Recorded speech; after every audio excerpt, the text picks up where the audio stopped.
Comcast and Altitude Sports have finally come to an agreement, but Avs and Nuggets fans are still blacked out. Comcast has agreed to settle the antitrust lawsuit brought by Altitude. It's likely a good deal for local small business owner Stan Kroenke, but it does not put the Nuggets and Avs back on cable. So it's been 3 years since Comcast stopped carrying Altitude Sports, the network owned by the billionaire Kroenke, which holds the media rights for his teams, the Nuggets and the Avs. The ongoing dispute over price brought on this antitrust lawsuit. Altitude claimed that Comcast was pricing them out, seeing them as competition. This afternoon, Comcast announced that they had reached a confidential settlement. But the settlement does not include an end to the years-long blackout. Xcel has the bulk of Colorado's energy market, 1.5 million natural gas customers. With all of our focus lately on sky-high Xcel bills, we have been hearing from some Coloradans who don't have Xcel and are not necessarily feeling the same pinch. Take residents in Erie, Frederick, Tacoma, Castle Rock. They have Black Hills Energy as their utility company. Our Marshall Zellinger looks at the Black Hills bills. The energy bill that I've incurred through Black Hills Energy has not increased nearly as much as it has with Xcel. Mike Stefanski is not complaining. He just wants to know why his bill in Castle Rock with Black Hills has not seen the same doubling or tripling in price as Xcel customers saw. On his bill covering January and parts of February, he used the same amount of gas as the year before. His bill did not double. It went up $20. Maybe Black Hills is a little smarter in how they acquire their natural gas. Gas purchasing is not an easy equation. There is no single answer. At the Rising Utility Rates Legislative Committee this week, Black Hills Energy Vice President Nick Wagner explained how Black Hills hired a consultant to review how the company purchased gas. We increased some of our baseload contracts that were helpful this winter. What does it mean to increase baseload contracts? The simplest explanation is that baseload is the minimum amount of natural gas you need for your customers in a given month based on historical usage. So increasing baseload means buying more in advance on the assumption that it will get used in the winter. If it's a warm winter or the price of natural gas in the winter is lower, it's a bad decision. But in this case, it worked out for Black Hills. How much Black Hills customers pay for natural gas depends on where they are in the state. Mike Stefanski is in Castle Rock, which is the central region. Here is how much his bill changed. From October 2022 to October 2021, his natural gas costs went up 81%, which was in line with Xcel customers. Then in November, his gas costs only rose 18%. Xcel customers continue to pay more. And last month, Mike's gas cost was 4% less than in February 2022. Black Hills also serves customers in Larimer and Weld counties. In that region, bills were still up in October compared to the year before, just not as high as in Castle Rock. And they were up 8% from November to January and are still up slightly in February. So about Mike asking why his bills are not as high. Do you want the Xcel bills instead? We can send them your way. No, that's okay. Why the difference? I can't give you an easy answer, but it deals with the timing of gas purchases and how the companies buy it. How much is a contract at a locked-in price ahead of time? How much monthly? How much daily? And a lot of that is confidential. I'll try not to confuse you with this last nugget. Let's say you're at a party this weekend and you want to compare your current gas bill with somebody else, because why wouldn't you do that at a party? Today, an Xcel customer is paying less on their bill today for natural gas than a Black Hills customer is paying. That's today. So in a year from now, when I compare a year from now to today, maybe the numbers will be different. Just a note, you're not allowed to say Nugget on TV because Kroenke and Comcast have that blacked out. But also, there's another utility provider in the state. Atmos has got a bunch of places. Yeah, we've got Evans, Greeley, Durango, and a bunch of places for Atmos Energy. Your numbers are very simple. Every month I just showed on that chart, 82% more now than 1 year earlier. Okay. People are like, how do I get that Black Hills Energy? And the answer is move. All right, Marshall, thank you. Colorado could get more than $2.7 billion in Tabor refunds next year, though state economists are warning that those refunds are expected to shrink down over the next few years.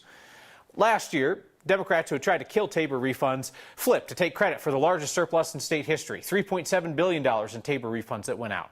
This week, the State Legislative Council and the Polis administration told state legislators they project the state will keep exceeding the Tabor cap through 2025, but by smaller and smaller amounts, so smaller and smaller refunds.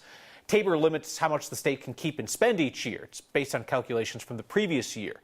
The chief economist for the Legislative Council staff says the state's budget revenue is lagging behind inflation and population growth. So that's going to shrink what the state can spend each and every year.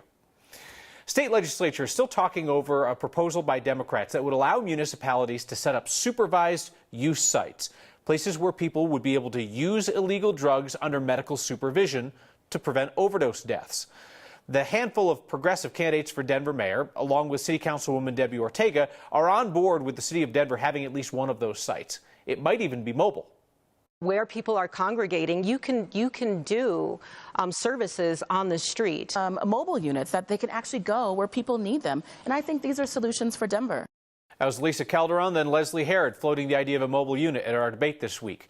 There's nothing in the state bill that would prohibit a mobile site. Municipalities would decide that. When Denver City Council approved a supervised use site in 2018, a mobile site wasn't part of the discussion. Didn't matter at the time because Democrats abandoned the bill at the state level a few years ago. Denver's Harm Reduction Center, one of the nonprofits supporting the proposal, says that mobile units are not out of the question. They noted that they do have street outreach for syringe access, but they said that it was too soon to talk about specific plans for what might happen in Denver. Even if Democrats in the legislature pass this bill, you got to remember, Democratic Governor Jared Polis could veto it. He told the Associated Press this month he was, quote unquote, deeply concerned about that concept. Perhaps you saw the headline this week that the WWE is pushing state regulators to allow sports betting on its wrestling matches. Perhaps you have detected the problem with that because the outcome of pro wrestling is scripted. Don't send me emails. I don't know. Don't do that. Steve Steger looked into how Colorado decides where we can and cannot place bets. The headline is wild. CNBC reports that the WWE wants states that allow sports betting to allow betting on their wrestling events. Even mentions Colorado.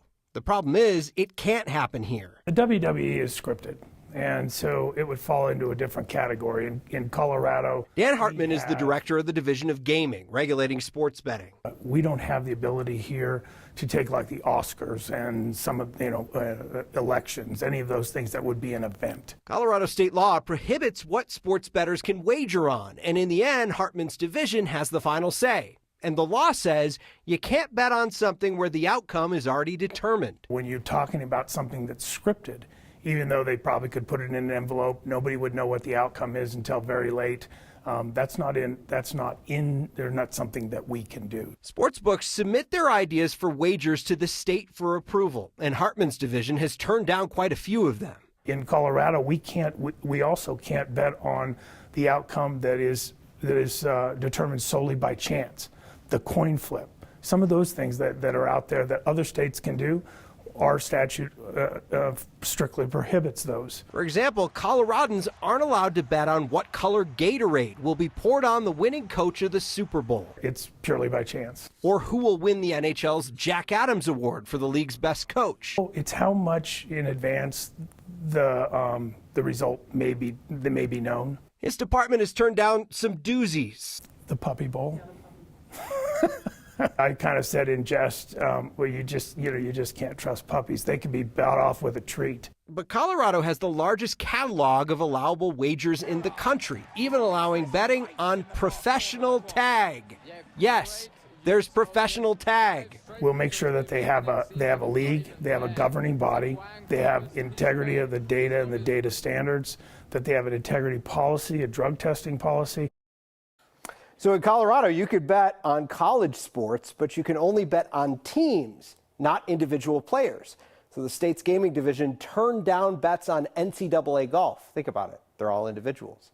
Bottom line, if it would take a change in law to allow bets on scripted events, if that law ever did change, it would open the door to even more things like TV shows. Like you could bet on who shot JR.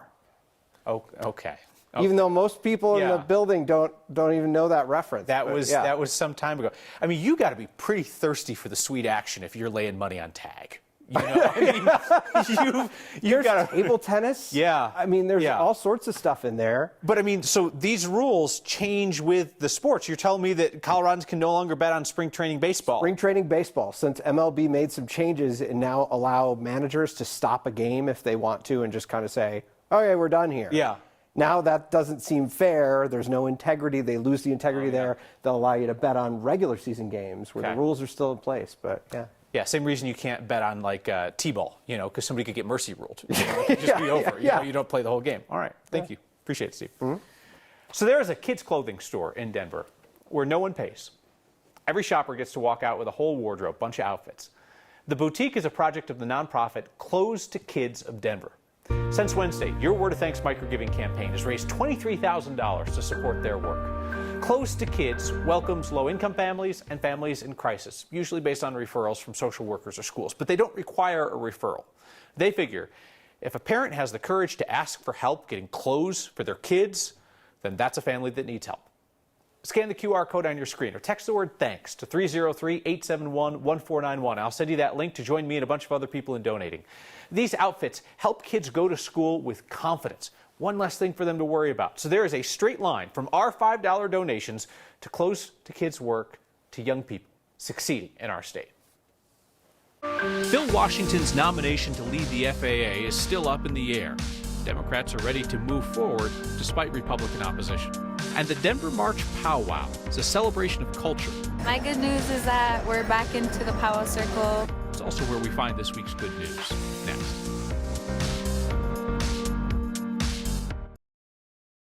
Denver Airport CEO Phil Washington's nomination to lead the FAA is expected to face its first vote next week, despite some partisan disagreements over his qualifications. His nomination has been stalled for 8 months. The FAA has been working under an interim leader for a year. Republicans on the Senate Commerce Committee considering Washington's nomination say that he's not qualified because he's not a pilot. They're also trying to stall Washington's nomination by raising the issue of his past military service, since the head of the FAA is required to be a civilian. The top Republican on the committee, Senator Ted Cruz, says that Washington doesn't qualify as a civilian, even though he retired from active duty almost 23 years ago. Cruz wants Washington to get a congressional waiver, which would require a majority vote in the Republican-controlled House.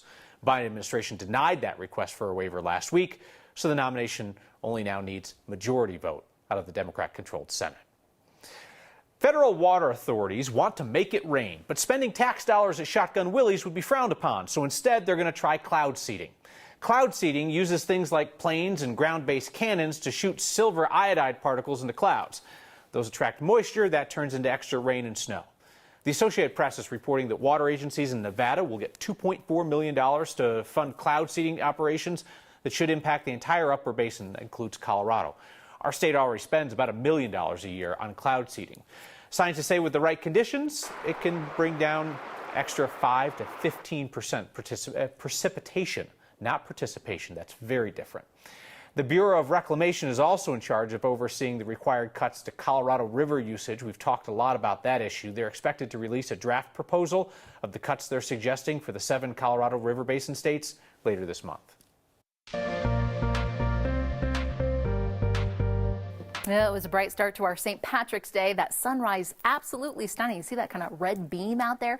Martina capturing this one with the snowy trees still out there in Bailey. This afternoon, it was a cool one for us. Temperatures running below average, and that's the way we'll slide into the weekend. Highs in the 40s, low 40s here in the metro area, mid 40s off to the eastern plains, 20s, 30s up in the high country, but pretty much everyone enjoying that sunshine today, with the exception of the San Grito Cristos, the Wet Mountains, still a few isolated snow showers coming through. We do have a storm system anchored off to the north and to the east. Wraparound winds really cranking up across the far northeastern plains. High pressure, however, off to the west. That scoots in and warms us up for the second half of the weekend.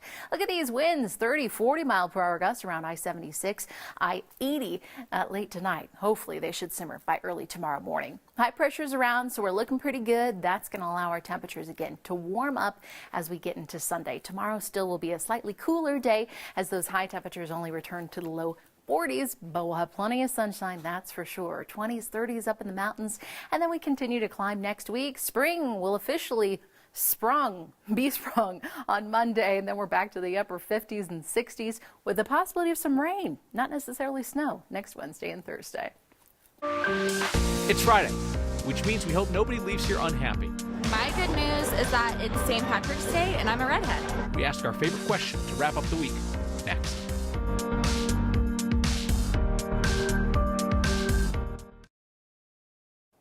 The Denver March Powwow is celebrating its 47th year. While we here at Next are celebrating our 342nd week of celebrating your good news. So we sort of did a collab. My good news is that we're back into the Powwow Circle, Powwow season starting, and we're going to get going again.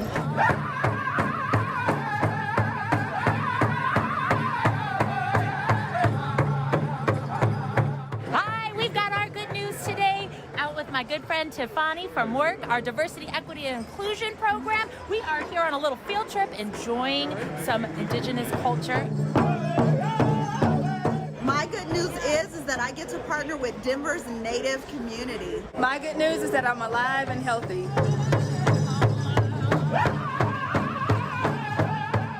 My good news is today, St. Patrick's Day, is my oldest granddaughter's 28th birthday, Armani Lee. Congratulations, Armani. My good news is that it's St. Patrick's Day and I'm a redhead. My good news is that we made it to Denver March. My good news is Jesus loves you. My good news is I got an A on my exam.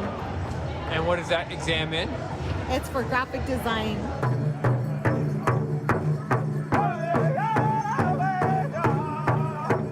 I have attended the fish. My good news is that I woke up today. My good news is that I get to see my daughters at the powwow, and I'm alive. Your feedback tonight suggests that you have noticed something about the ads in the race for Denver mayor. That's next.